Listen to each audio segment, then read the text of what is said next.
समस्त दर्शक बंधु को नववर्षर आमर स्वागत।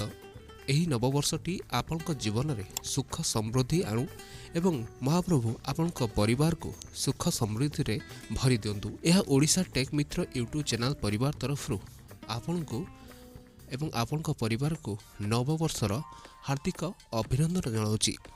तेबे दर्शक बंधु आज आमे आपनक पई एमिति एक टॉपिक नहीं आसु जहाँकि आपण माने जानिबा निहाती जरूरी। आपण केउठी रखिबे आपनक घरर कैलेंडर।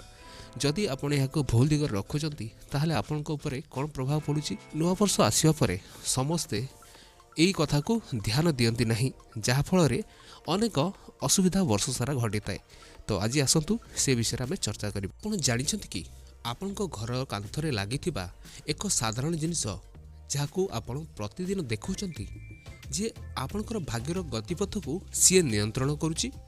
हाँ आज्ञा, मु कौनसी जादूगरी जिनस कथा कहूनी, मु कहूची आपणक घरर कांथरे लागिथिबा कैलेंडर विषय रे। कौन आपण जानते कि वास्तुशास्त्र अनुसार कैलेंडर केवल तारीख देखा जाए नहीं, बरं यह आपणकर समर चक्र को चलाई थाए। जदि यह भूल दिगरे अछि तेबे जानि रखंतु आपणकर कौन असुविधा होछि। आपणकर अकारण मानसिक चिंता बढ़ी जाए, अटकी जाइथिबा काम सबुदिन पई अटकी जाए, विभिन्न प्रकारर आपण को असुविधा घने आसी थाए। आउ हाँ, जदि आपण सही कैलेंडर टिकु ठीक वास्तु सम्मत दिगरे रखिबे तेबे यह आपणकर बंद होइथिबा भाग्य द्वार को खोली देई पारे।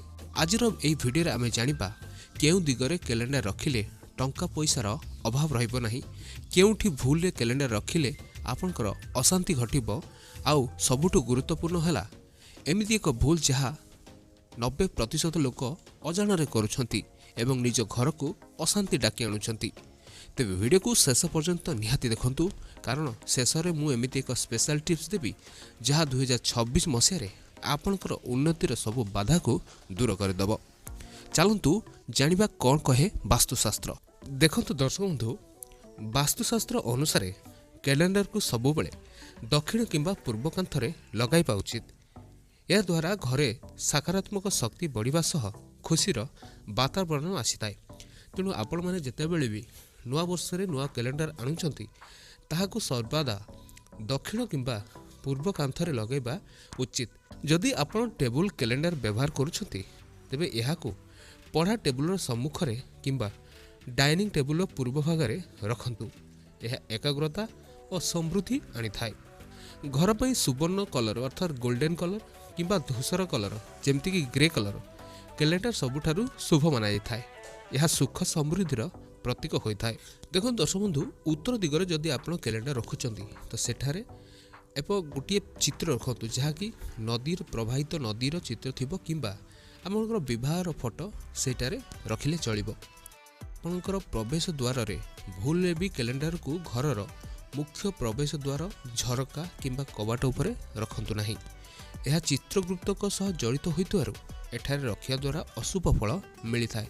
केबे भी घरर एंट्रांस रे आपण एही कैलेंडर को रखंतु नहीं।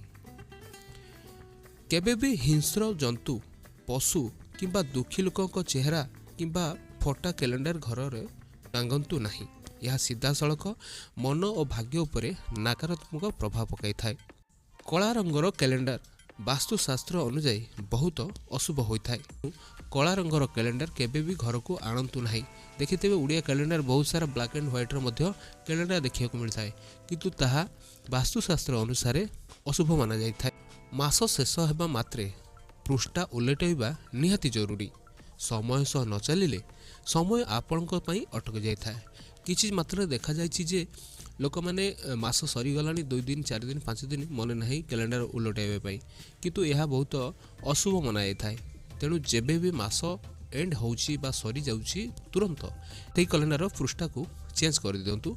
तेबे बंधुगण आसंतु सबुठारु बड़ कथा जोटा मु वीडियो आरंभ रे कहितली, जहा 90% लोक एहाको भूल करती एवं अजाणत से भूल को आपणाई थांती, जहा करबा द्वारा आपणकर घरर नकारात्मक शक्ति बढ़ी थाए एवं आपणकर सब कार्य को बाधा घटी थाए।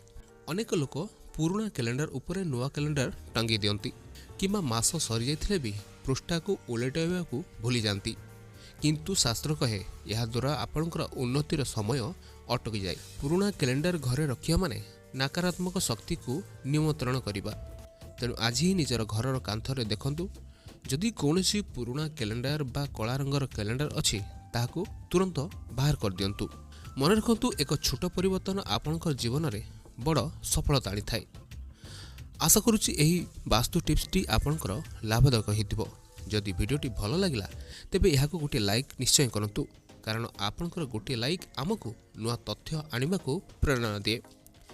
ନିଜ ସାଙ୍ଗସାଥି ଏବଂ ପରିବାରଙ୍କ ସହ ଏହି ଭିଡ଼ିଓକୁ ସେୟାର କରନ୍ତୁ, ଯାହାଦ୍ୱାରା ସେମାନେ ମଧ୍ୟ ଏହି ଭୁଲରୁ ବଞ୍ଚିପାରିବେ। ଯଦି ଆପଣ ଏହିପରି ରହସ୍ୟମୟ ବାସ୍ତୁ ଟିପ୍ସ ଏବଂ ଜୀବନକୁ ସୁଧାରିଲା ଭଳି ଭିଡ଼ିଓ ଆଗକୁ ମଧ୍ୟ ଦେଖିବାକୁ ଚାହାନ୍ତି, ତେବେ ଆମ ଚ୍ୟାନେଲ ଓଡ଼ିଶା ଟେକ୍ ମିତ୍ରକୁ ଏବେ ହିଁ ସବସ୍କ୍ରାଇବ୍ କରି ପାଖରେ ଥିବା ବେଲ୍ ଆଇକନକୁ ଦବାଇ ଦିଅନ୍ତୁ। ଆପଣଙ୍କର ସମୟ ଏବଂ ଭାଗ୍ୟ ସବୁବେଳେ ଶୁଭମୟ ହେଉ। ଆପଣଙ୍କର ନୂଆ ବର୍ଷଟି ହସ ଖୁସିରେ ଭରିଯାଉ। ଆପଣଙ୍କ ପରିବାର ସୁଖ ସମୃଦ୍ଧିରେ ରୁହନ୍ତୁ। ଜଗନ୍ନାଥଙ୍କ ପାଖରେ ଆମେ ଏତିକି ନିବେଦନ କରିବୁ, ଆପଣ ସୁଖରେ ରୁହନ୍ତୁ ଏବଂ ଶାନ୍ତିରେ ରୁହନ୍ତୁ।